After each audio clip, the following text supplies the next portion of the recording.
Okay guys, good day again. So meron na naman tayong bagong minuto for today ha. Ang lulutuin natin, napakasimple lang.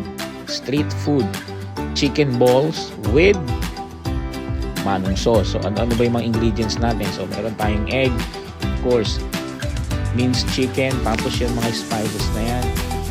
Nilagyan ko lang siya ng brown sugar, MSG, salt, pepper. Tapos carrots, 2 pieces lang. Yung onion natin, 2 pieces. Tapos naglagay din ako ng garlic dyan. And important yung flour natin. So ano bang gagawin natin dyan? Paghahalu-haluin lang natin yan. So importante dyan yung egg.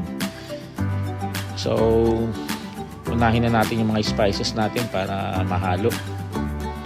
Pepper, brown sugar, and yung MSG natin na salt. Okay, next natin, pwede na natin ilagay yung carrots natin. Yung carrots, guys, inano ko lang yan, grenade ko. Okay. Tapos, next natin dyan, yung onion natin. Yung onion, guys, dinamyan ko kasi masarap yan, maraming onion. Tapos, fresh garlic. O nga pala, nakalimutan ko sabihin, naglagay din ako dyan ng garlic powder para ma-boost lang yung lasa ng garlic natin. And of course, yung ating egg. So 2 eggs is okay na. So halu-haluin lang natin yan. Be sure na halong-halo guys. Pwede yung gamitin yung kamay nyo, magsuot kayo ng guantes. Tapos yung egg natin, sama na natin yung egg. Okay, halo-halo lang, halo-halo. Okay. And next is, haluin ulit natin. Be sure na properly mix, equally mix, para pag niluto natin kakapit agad. Pero pag ganyan, hindi pa kakapit yan kasi kailangan natin ng 1 cup of flour. So flour, lalagyan din natin ng flour yan. So napakabilis lang yung lutuin guys. Actually yung minced chicken na ginamit ko dyan, frozen, nasa 400 grams lang. Tapos 2 carrots lang. Tapos yung mga spices natin, available naman sa kitchen natin. Pwedeng pang merienda, pwedeng pang ulam. So yan, nilagay ko na yung flour. And after nito guys, pag nakalo nyo na ng maigi yan, ang ginagawa ko dyan, pinagpapahinga ko muna ng mga at least 30 to 1 hour. 30 minutes to 1 hour. Para sure lang ako na magbabind sila together. Pwede rin naman lutuin nyo na agad kung kailangan na, hindi naman maghihiwa-hiwalay yan. Pero ako, pinagpapahinga ko muna para kapit na kapit yung flavor. Yung iba naglalagay ng onion spring, which is better. Wala tayong onion spring ngayon eh. Ano lang tayo, kung ano lang available sa kusina, yun lang ang gagawin natin. Kaya naglagay ako ng maraming onion and garlic. So ayun na siya guys. After 1 hour, yan na. So preheat lang tayo ng mantika. So yung sa size, bahala na kayo. Kasi ang ginawa ko dito is bilog-bilog siya. Ang plan ko kasi is itutusok ko siya sa stick para mas maganda yung effect, para mas masarap kainin. Tapos medyo sausaw mo sa manong sauce. So mamaya guys, yung manong sauce tuturo ko paano yung pinakamabilis gawin yung manong sauce. Napakabilis lang gawin mo. Yung ingredients nyo nasa kitchen lang. So ayan. So medium heat lang para lutong-luto yung loob.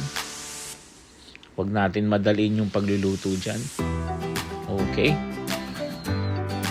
So yan. Sige yan. Tapos huwag nyo yan huwag yung overloaded dun sa kawali para mabilis maluto. So ayan lang. Tayo lang natin maging golden brown yan.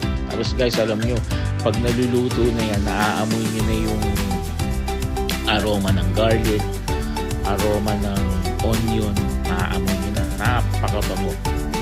So baliktarin na natin. Okay.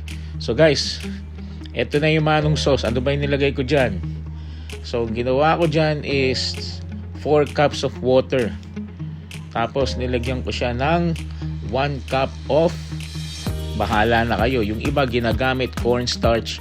Ako ginamit ko flour kasi yun lang ang meron ako. Wala akong cornstarch na ubos. So naglagay ako ng bawang naglagay ako ng sibuyas. Yung bawang tsaka sibuyas, tansyahin nyo na lang. So wala akong fresh chili, ginawa ko yung dried chili. Pareho din naman yan, aanghang din yan. Tapos stir nyo lang siya. Low, medium, low, lang siya, low heat lang siya. Para yung flour niya hindi magdikit-dikit.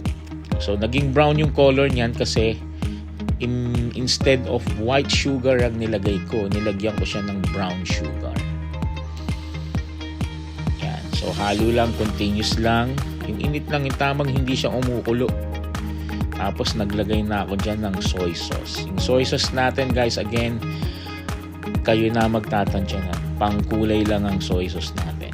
So ano pa ba yung nilagay ko dyan? Nilagyan ko kayo ng salt, pepper, optional. If you want, pwede nyo lagyan ng chicken powder, pero hindi na ako naglagay kasi mas maganda yung natural yung flavor.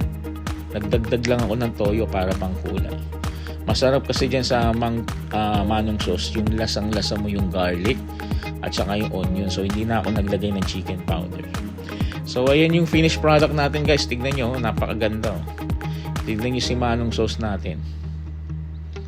O nga pala guys, pag medyo pitin kayo sa anghang do sa manong sauce, pwede nyo lagyan ng chili powder. Actually, kayo magde-decide nyan eh. Kayo mag-a-adjust ng lasa, kayo mag-a-adjust ng timpla. Okay? Thank you guys. Please like, share, and subscribe. Maraming salamat. Have a good day.